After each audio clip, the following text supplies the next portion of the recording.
Thank you very much. Any questions, please? Mr. President. ወትሮውን ዋሽንግተን ባለም አቀፍ ግዙፍ መድረኮች ሀሳቧን ተናግራ ሳታጠናቅቅ በተስማምተናል በማጨብጨብ የሚታወቁት ለንደን፣ ፓሪስና በርሊን በፕሬዚዳንት ዶናልድ ትራምፕ የፖለቲካ ዓይን በጥርጣሬ እየታዩ እንደሆነ ይነገራል። ማሳያው ኔቶ ሆኗል። ፕሬዚዳንት ዶናልድ ትራምፕ የሰሜን አትላንቲክ የጦር ጥምረት ላይ ጥርስ እንደነከሱም ተነግሯል። በቁም ነገር ከባለ 32 አባላቱ ኔቶ መውጣቱን እያሰቡበት መሆኑን እንዲሁም ከዋና ጸሐፊው ማርክ ሩቴ ጋርም ከመጋረጃው ጀርባ ክፉና ደግ እስከ መነጋገር ደርሰው አደገኛ እርምጃ ሊወስዱ እንደሚችሉ ፈንጭ ሰጥቷል። የሰሜን አትላንቲክ የጦር ጥምረት ኔቶ በአሜሪካ አማካኝነት በታሪክ እጅጉን ውስብስብ ውድቀት ሊነሳ በማይችልበት ደረጃ ላይ ሊጣል ነው በሚል ስጋት አዘል ዜናዎች መውጣታቸውን ቀጥለዋል። በእርግጥ ማርክ ሩቴ ፕሬዚዳንት ዶናልድ ትራምፕ የሚወዱትን ሁሉ ተናግረውላቸዋል ወይም ደግሞ እሳቸውን ለማባበል የተለያዩ ስልቶችን ተጠቅመዋል የሚል መረጃም እየወጣ ይገኛል። በእርግጥም ይህን ያደረጉም ይመስላል። ፕሬዚዳንት ዶናልድ ትራምፕ ኔቶ በመካከለኛው ምስራቅ ውጥረት በኢራን ጉዳይ ላይ ቆሞ ተመልክቶናል፣ እርዳታ አብዝተን ብንፈልግ ኖሮ እንኳንስ ሊደርስልን በመግለጫም ቢሆን ሊታደገን አልቻለም በሚል ወቅሰዋል። ስሙ አትላንቲክ አገልግሎቱ ግን አውሮፓ ነው በሚል የህብረቱን እርባና ቢስነትም አንጸባርቀዋል። በዚህ ላይ የሩሲያው ፑቲን ኔቶን ከአሜሪካ ለመለየት ይሰሩበታል የሚል ጥያቄ የተነሳ ባለበት ሰዓት ትራምፕ ቅሬታ ብቻ አይደለም ከጥምረቱ መውጣትንም እያሰቡበት መሆኑን ግልጽ አድርገዋልና ችግሩ አደገኛ መሆኑን ለመገመት አያዳግትም የሚል መረጃም ተጋርቷል።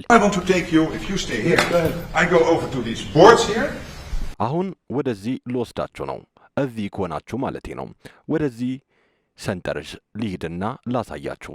ምክንያቱም ይህ ፕሬዝዳንት ምን እንዳሳካ ማሳየት እፈልጋለሁ። በዚህ ሰንጠረዥ እጀምራለሁ። ይህ የትራምፕ ትሪሊየን ቻርት ነው። የትራምፕ ትሪሊዮን ቻርት የሚያሳየው አውሮፓና ካናዳውያን ለመከላከያቸው ወጪያቸውን እንደጨመሩ ነው። እርሶ በ2017 ወደ ስልጣን ከመጡ ጊዜ አንስቶ የሆነው ነው።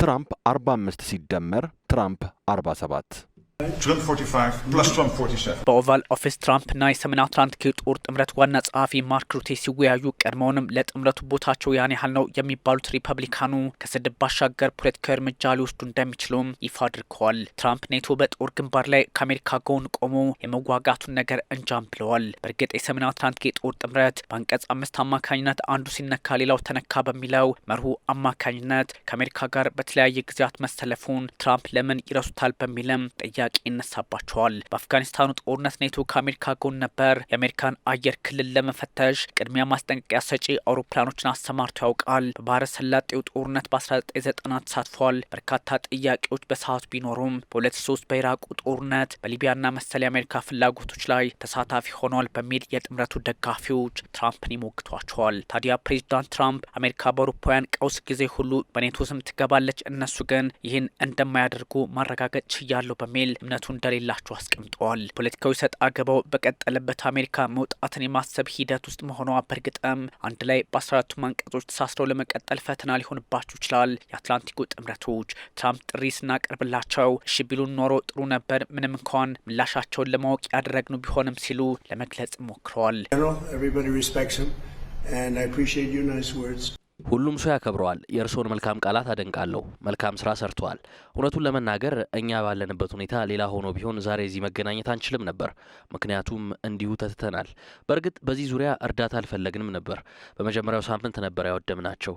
ግን እናግዛቸዋለን ቢሉን መልካም ነበር። በእርግጥ ትራምፕ ከኔቶ ለመውጣት ቢፈልጉም ኮንግረሱ ሊፈቅድላቸው አይችልም። ትራምፕ ብቻችንን መውጣት እንደምንችል እያወቅን ኔቶን በኢራን ጦርነት በተለይም በሆርሙዝ ጉዳይ ላይ አግዘን ማለታችን የወደፊቱን ግንኙነታችንን ለመተንበይና ለመወሰን ነው በሚል ፖለቲካዊ ማስተባበል ውስጥ ገብተዋል። ትራምፕ በግልጽ ከአትላንቲኩ ጥምረት የመውጣት ፍላጎታቸውን አስቀምጠዋል። ከኔቶ ሩቴ ጋር በሚስጥር እንደሚመክሩበትም አሳውቀዋል። የሚሆነውን እናያለን ብለዋል። ማርክ ሩቴ በብራሰልስ የሰሜን አትላንቲክ የጦር ጥምረት የመከላከያ ሚኒስትሮች ጉባኤ ላይ የአሜሪካን አቋም በመረዳታቸው ከ2 ሳምንታት በኋላ በሚደረገው የኔቶ ጉባኤ ላይ ደግሞ አሜሪካ አደገኛ እርምጃ እንዳትወስድ በመስጋት ለማሳመን ያደረጉት ጉዞ እንደሆነ እየተነገረ ነው። ለዛም ሳይሆን አይቀርም የትራምፕን ልብ የሚያሞቅ ሀሳባቸውን ሲሰጡ የነበረው በኦቫል ኦፊስ በቱርክ አንካራ ኔቶዎች ሰኔ መጨረሻዎቹ ላይ አሊያም ዓመታዊ ጉባኤውን ሐምሌ 7 ያደርጋሉ። ሩቴ ትራምፕን ሲያናግሩም ተለሳልሰው ሆኗል። በዚህ ሰዓት አሜሪካን ማበሳጨት ከባድ እርምጃ እንድትወስድ በር እንደ መክፈት ይቆጠራል። በዛ ላይ ትራምፕ ከሩሲያው ፑቲን ጋር ያላቸው ግንኙነት ስጋት የሆነባቸው ኔቶዎች አሁናዊ ጉዳዮችን አረጋግተው ማየት እንዳለባቸው መክረዋል ተብሏል። በአርክቲክ ባልቲክና አትላንቲክ ቀጠናዎች ላይ ከሩሲያ ጋር ኔቶ በየጊዜው ትንኮሳ ውስጥ መግባቱን ተከትሎም አሁን ላይ ስጋት ተደቅኗል። ለዚህም ነው ሩሲያ በከባዱ የምትጣለውን ኔቶን ለማፍረስ ትራምፕን ልትጠቀምባቸው ትችላለች በሚል እነ ሩቴ ስጋታቸውን የሚያስቀምጡት። ሪፐብሊካኑም ቢሆኑ ከኔቶ ይልቅ ለዋና ጸሐፊው ትልቅ ቦታ ሰጥተዋል የሚል መረጃ ወጥቷል። ታላቅ ሰው፣ ታላቅ መሪና ታላቅ ዋና ጸሐፊ በሚል አሞግሰዋቸዋል። በእኛ ቦታ ሌላ ቢሆን እውነት ለመናገር ከእርስዎ ጋር እንኳን ዛሬ መገናኘት አልነበረብንም፣ ምክንያቱም እንዲሁ ትታችሁናል በሚል የሁኔታውን መወሳሰብ ከዚሁ ከኢራን ጉዳይ ጋር ለመጠቆም ሞክረዋል። ኔቶ እጅጉን ያስከፋቸው ትራምፕ ቀጣይ እርምጃቸው ከባድ፣ ያም ሆኖ ግን ሊታሰብበት የሚገባ መሆኑን አጽንኦትም ሰጥተዋል። ኔቶዎች ለመከላከያ የሚያወጡትን ወጪ የሚያሳይ ሰንጠረዥ በማውጣትም ሩቴ ትራምፕን ለማሳመን ሞክረዋል። አሜሪካ ኢራን ላይ የፈጸመችውን ጥቃት ሩቴ እንደሚያደንቁም ቢያሳውቁም በቴህራን ላይ ትራምፕ የወሰዱትን እርምጃ ትክክል ዓለምን የሚታደግ ነው ቢሉትም ሪፐብሊካኑ የነጻው ዓለም መሪ በሚል ቢያሞግሷቸውም ፕሬዚዳንቱ ግን ጥያቄያቸው ጠንከር እያለ ሄደዋል። የኔቶ አባላት አሜሪካ ኢራንን ለማጥቃት የጦር ሰፈራቸውን በአውሮፓ ምድር አለመስጠታቸው ዋሽንግተንን አበሳጭቷታል። በአውሮፓውያን መበሳጨታችሁን አውቃለሁ እረዳለሁም ያሉት ሩቴ አሁን ላይ ግን የጥምረቱን መቀጠል ለማረጋገጥ ትራምፕ ያሻቸው እንዲናገሩ እድልን ፈጥሮላቸዋል ተብሏል። በእንግሊዝ፣ በፈረንሳይ፣ ጀርመንና መሰል አባላቱ ላይ አሜሪካ ቂም እንደያዘችም ተነግሯል። የስፔን ጉዳይም በትልቁ እንደሚነሳ ይጠበቃል። If you stay here, I go over to these boards here.